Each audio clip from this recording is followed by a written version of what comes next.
Bagian 7. Universitas. Seperti yang telah saya utarakan sebelumnya, saya telah berpengalaman di berbagai universitas, Malta, Oxford, London, Cambridge, Harvard.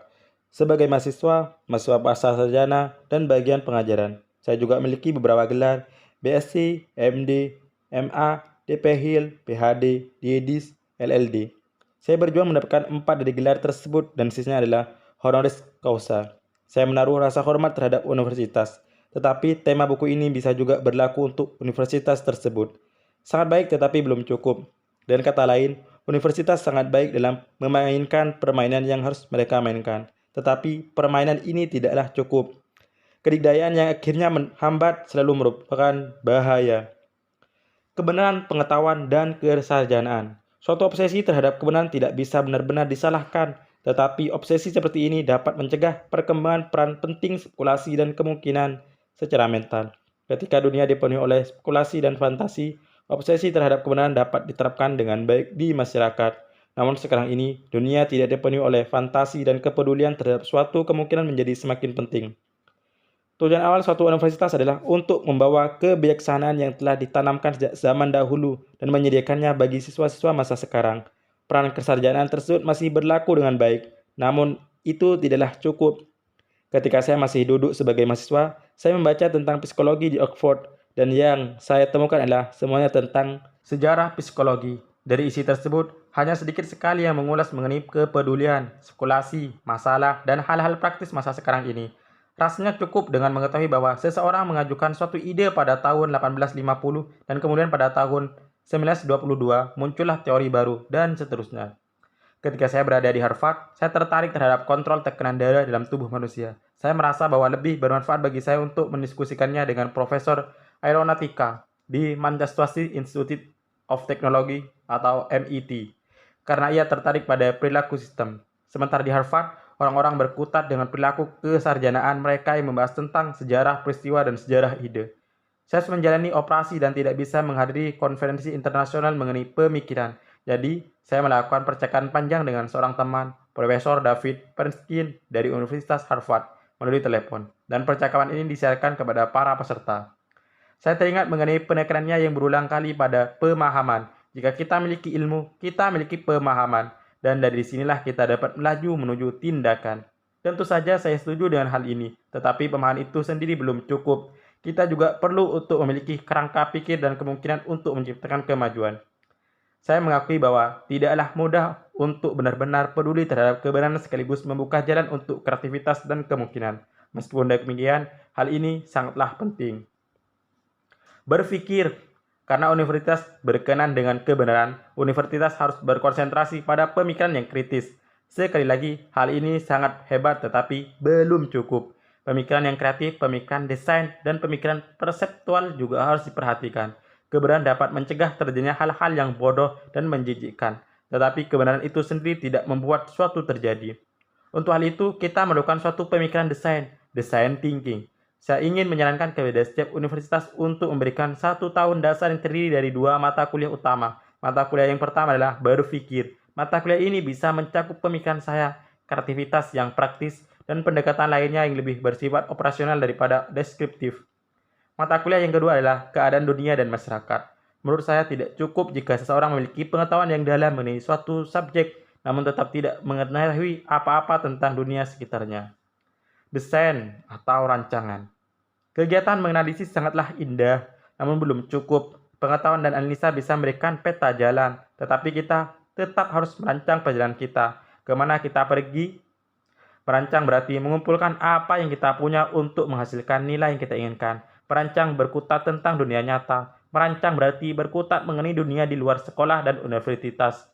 Bagaimana Anda merencanakan karir Anda? Bagaimana Anda merancang hidup Anda? Bagaimana Anda merancang lahan parkir Anda? Bagaimana Anda merancang sebuah manifesto politik?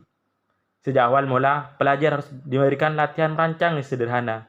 Rancangan ini tidak perlu terkait dengan mata pelajaran yang mereka pelajari. Tujuan dari latihan ini adalah untuk mengembangkan keterampilan berpikir untuk merancang. Latihan ini bisa berupa merancang sebuah bis, merancang tempat peristirahatan, merancang suatu olahraga untuk orang tua, merancang sebuah kafe, merancang lahan parkir, merancang jenis ujian yang baru. Dalam sebuah perancangan terangkum aspek-aspek tindakan, kepraktisan, dan nilai. Anda dapat menganalisis masa lalu, tetapi Anda harus merancang masa depan. Jika tidak, Anda akan jatuh ke dalamnya. 6. Medali nilai. Universitas dan semua institusi pendidikan benar-benar mengabaikan nilai. Diasumsikan bahwa setiap orang mengetahui nilai-nilai sekarang ini dan pengetahuan mereka ini akan membimbing pemikiran, perilaku, dan rancangan mereka. Operasi yang paling penting adalah kemampuan untuk menyaringkan nilai. Dari setiap hal, apakah nilai yang ada di sini? Untuk siapakah nilai itu ada? Nilai yang ada bisa saja tersimpan di balik hal-hal negatif, tetapi Anda harus menemukan nilai tersebut. Pada akhirnya, kreativitas harus menunjukkan suatu nilai. Menjadi berbeda hanya karena ingin menjadi berbeda bukanlah suatu kreativitas. Suatu nilai tampaknya kasat mata, tetapi nilai memerlukan perhatian khusus. Dalam buku saya, The Six Value Medals, saya melihat 6 tipe nilai. Medali emas, nilai kemanusiaan. Segala sesuatu yang berhubungan langsung dengan manusia, baik positif atau negatif, pujian, prestasi, penghinaan, dan lain-lain. Medali perak, nilai organisasi. Organisasi di sini bisa berbentuk korporasi atau unit keluarga. Medali ini berhubungan dengan tujuan dan misi organisasi tersebut. Bagaimanakah nilai membantu atau menghalangi tujuan tersebut? Medali baja, ini adalah tentang nilai-nilai kualitas. Apapun yang harus dikerjakan, seberapa baikkah hal itu dikerjakan? Baja memiliki persyaratan kualitas tertentu. Medali kaca, gelas adalah bahan yang sederhana, namun dengan kreativitas banyak hal bisa dibuat dengan gelas. Jadi, medali gelas berhubungan dengan inovasi dan kreativitas. Hal apa yang baru? Medali kayu, nilai-nilai ekologis. Ekologi di sini bermakna luas dan tidak hanya tentang alam, termasuk di dalamnya segala tindakan yang memiliki pengaruh terhadap dunia sekitar. Medali kuningan, kuningan tampak seperti emas, tapi bukan. Medali ini berhubungan dengan nilai-nilai perseptual. Bagaimana sesuatu dapat dicapai? Sesuatu yang berharga dapat dicapai dengan sangat sulit. Sesuatu yang kurang berharga dapat dicapai dengan lebih mudah. Kita bisa berharap sebaliknya. Namun kita perlu menaruh perhatian pada nilai-nilai perseptual ini. Buku tersebut memuat metode bagaimana melaksanakan dan menunjukkan hasil dari pengamatan nilai, sehingga pembaca dapat membandingkan pengamatan subjektif mereka sendiri dan fokus pada nilai-nilai perselisihan. Universitas harus meninjau nilai-nilai pengajaran. Perlu juga untuk mengenal dalam kondisi seperti apakah nilai bisa muncul, dapat bertahan berapa lamakah nilai-nilai ini. Pada akhirnya, nilai adalah harga jual suatu kreativitas. Jika suatu kreativitas tidak memiliki nilai, kreativitas hanyalah latihan yang sia-sia belaka. Argumen. Universitas banyak berkutat dengan argumen untuk mencapai kebenaran. Hal ini seperti terbang ke masa medieval ketika perdebatan verbal digunakan terutama untuk permasalahan teologi. Perdebatan memang memiliki nilai, tetapi ada kebutuhan murni untuk mengerti cara pandang orang lain dan mencari rekonsiliasi. Terdapat kebutuhan untuk merancang jalan ke depan daripada hanya memenangkan sebuah perdebatan. Apakah nilai yang didapat, persepsi, dan rasa takut dari pihak lawan? Dalam bidang teologi, pikiran yang bersifat membangun mungkin diharapkan untuk bisa berkompromi. Namun di bidang lainnya, pemikiran konstruktif adalah cara untuk maju yang sangat kuat. Ujian. Dahulu saya sering memberikan ujian akhir medis di Universitas Cambridge. Kira-kira 10% di antara mereka sangatlah buruk. Anda akan bertanya-tanya, bagaimana mereka bisa bertahan selama ini dan bagaimana mereka bisa menjadi dokter? 85% lainnya cukup kompeten dan sederhana. Mereka menjawab dengan benar, tetapi tidak lebih. Hanya sekitar 5% yang benar-benar menunjukkan api orisinalitas dan bahkan pemikiran. Mungkin itulah sifat dasar medis sebagai suatu mata kuliah. Kompetensi adalah segalanya. Ujian bagus diterapkan untuk menguji apakah seorang mengetahui apa yang seharusnya mereka ketahui. Bahkan ujian lebih berhasil membuat orang belajar. Saya bertanya pada para murid dari mana mereka mendapatkan pengetahuan. Mereka berkata bahwa mengunjungi pasien di bangsal rumah sakit memotivasi mereka, namun hanya sedikit yang bisa dipelajari karena terbatasnya variasi penyakit yang diderita. Mereka berkata, mereka mengikuti kuliah untuk mengetahui kota pengetahuan yang harus mereka kuasai. Mereka berkata bahwa mereka mendapatkan hampir semua pengetahuan yang harus dikuasai dari buku-buku. Jadi mungkin peran universitas hanyalah memberi rekomendasi buku-buku yang bagus. Mungkin daripada mengadakan ujian formal. Universitas bisa mengadakan ujian mikro secara acak. Sebuah layar komputer akan menampakkan nama mahasiswa atau mahasiswi yang harus menjawab beberapa pertanyaan sederhana yang harus dijawab pada waktu dan tempat itu juga. Hasil dari ujian mikro ini kemudian dapat dikumpulkan untuk mendapatkan nilai akhir. Dengan cara ini, pemikiran dan pengetahuan dapat diuji dengan cara yang berbeda. Permainan melewati rentang waktu yang lama dan untuk alasan yang baik, suatu permainan akademik telah berkembang. Anda harus bermain dalam permainan tersebut. Seorang ilmuwan yang sangat pandai pernah bertanya pada saya mengapa saya tidak mencantumkan daftar buku referensi di buku saya. Saya menjawab itu disebabkan ide-ide ini adalah milik saya dan tidak didapat dari penelitian ilmiah dari karya orang lain. Ia berkata bahwa setidaknya saya harus mencantumkan daftar referensi palsu. Tidak peduli apakah saya pernah membaca karya-karya tersebut atau belum, karena itulah yang diharapkan. Inilah yang disebut permainan akademis. Keterampilan. Saya telah menyebutkan sebelumnya bahwa peran utama universitas di masa depan sebaiknya mengajarkan keterampilan.